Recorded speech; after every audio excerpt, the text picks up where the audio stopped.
আসসালামু আলাইকুম সবাইকে। বোর্ড এমসিকিউ টেকনিকের আরো একটি নতুন ভিডিওতে তোমাদের সবাইকে স্বাগত।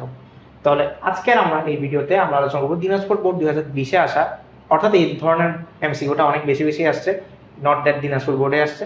তো একটা বোর্ডে আসা একটা প্রশ্ন, সেটা হচ্ছে কি, এত বড় একটা ডিগ্রি কোনটা কোন চতুর্ভাগে থাকবে। এটা কত হায়ার ম্যাথের অধ্যায় 8 থেকে আসছে। তাহলে দেখো, এত বড় যখন একটা কোণ দিয়ে দিবে, তখন কোন চতুর্ভাগে থাকবে সেটা বের করতে একটু কষ্ট হয়ে যায় আমাদের। তাহলে আমরা কি করতে পারি? চতুর্ভাগ মানে কি বলতো? চতুর্ভাগ মানে হচ্ছে একটা স্থানাঙ্ক, এখানে আমাদের 4টা ভাগ হয়েছে। তো এই 4টা ভাগের কোন অবস্থানে কোনটা আছে সেটা বের করা। যদি অ্যাটলিস্ট মাইনাস আমরা এই ধরনের কোনটা যদি দেওয়া থাকে যত বড়, তাহলে আমরা বড় কোনটা আমরা এইভাবে 1765 যতই থাকুক, এটাকে আমরা n into 90 plus minus theta, এই থিটাটা হবে কত বলতো? সূক্ষ্ম কোণ। এই থিটাটা হবে সূক্ষ্ম কোণ। তাহলে আমরা কি বুঝতেছি? n into 90 plus minus theta থেকে প্রকাশ করতে হবে। Step number 1। nটা কি আসলে বলো তো? n হচ্ছে 90 এর গুণিতক, অর্থাৎ এই প্রত্যেকটা এখান থেকে এটা 90, এটা থেকে এটা 90, এরকম না? তাহলে n যতটা হবে ততবার ঘুরবো, ততবার করে ঘুরবো, সেটাই। তাহলে আমরা nটা যত বের হবে, nটা বের করার উপায় কি আর থিটাটা বের করার উপায় কি সেটা দেখবো। থিটাটা হচ্ছে সূক্ষ্মকোণ, ঠিক আছে? অর্থাৎ আমরা যদি n যদি এতটুকু যায়, এরপর থিটাটা হচ্ছে আর কতটুকু যাবে, এতটুকু যাবে নাকি এতটুকু যাবে সেটা বের করো। আচ্ছা, তাহলে আমরা এটা পরে দেখবো। আগে আমরা nটা বের করি। nটা বের কেমনে করবো, যেটা আসলে কত সমকোণ ঘুরবে, এটা কিভাবে বের করবো?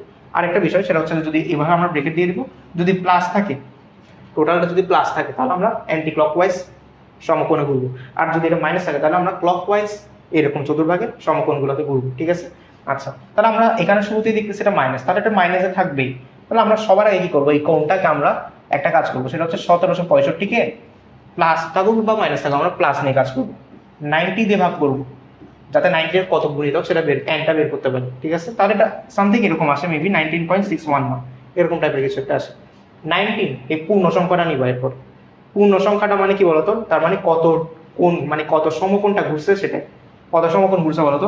19 ইন্টু 90। এখন প্লাস মাইনাস যেটা, সেটা বের করতে হবে, কত বেশি বা কত কম, আরো কত বেশি যোগ করতে হবে এই সংখ্যাটুকুতে যেতে। তাহলে 19 সমকোণ যদি নিই, তাহলে আমরা 19 সমকোণ গুণ করবো ওইভাবে। 19 ইন্টু 90, এটা কত আসে বলতো? এটা মেবি 1710 আসে, 1710। তাহলে 1710 আসে, তাহলে আরো বেশি কত রাখতেছে বলতো? আরো বেশি যাওয়ার জন্য, মানে এতটুকু কোণ তো ফিল আপ হয় না, 1710 পর্যন্ত গেছে, এখন আরো কত যাইতে হবে? 1765 মাইনাস 1710, 1710, তাহলে এটা কত থাকে বলতো? 55 ডিগ্রি না? হ্যাঁ, 55 ডিগ্রি। তাহলে আরো 55 ডিগ্রি বেশি যেতে হবে। যেহেতু বেশি যেতে হবে, তাই আমরা প্লাস দিব, আর যদি কম যেতে হতো তাহলে মাইনাস দিব। তাহলে বেশি যেহেতু যেতে হবে, তাহলে 55 ডিগ্রি আরো বেশি। তাহলে এই পুরো কোণটাকে আমরা n into 90 plus minus theta এটা দিয়ে প্রকাশ করছি। আর থিটাটা হচ্ছে সূক্ষ্মকোণ। এখন এটার আগে প্লাস আছে নাকি মাইনাস আছে? এটা মাইনাস, তার মানে মাইনাসটা আগে এইভাবে দিয়ে দিব। তাহলে আমরা পুরোটা 19 সমকোণ ঘুরবো, 19 সমকোণ ঘুরে 55 ডিগ্রি আরো বেশি যাবো। তাহলে কোন চতুর্ভাগ আছে সেটা বুঝতে পারবো। এখন 19 সমকোণ ঘোরাটা অনেক টাফ, মানে একবার দুইবার তিনবার চারবার পাঁচবার করে 19 বার ঘুরবো না। এটারও একটা টেকনিক আছে, কতবার সমকোণ ঘুরতে হবে। সেটা হচ্ছে এটা 4-এর গুণিতকের কত কাছাকাছি সেটা দেখবো।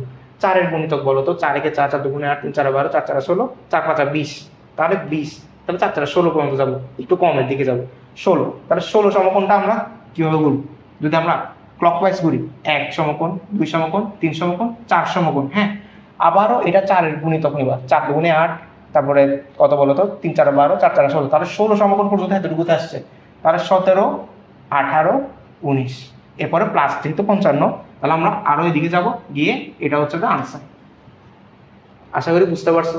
এটা কি? এটা হচ্ছে যে যত সমকোণ, এনটা হচ্ছে যত সমকোণ, সেটা হচ্ছে কি আমরা 4-এর গুণিতক আকারে নিব। তাহলে একবার ঘুরলেই, একবার পুরোটা ঘুরলেই, যদি ক্লকওয়াইজ ঘুরি এতটুকু যদি আবাসাই, তাহলে 4 সমকোণ ঘুরে হয়েছে।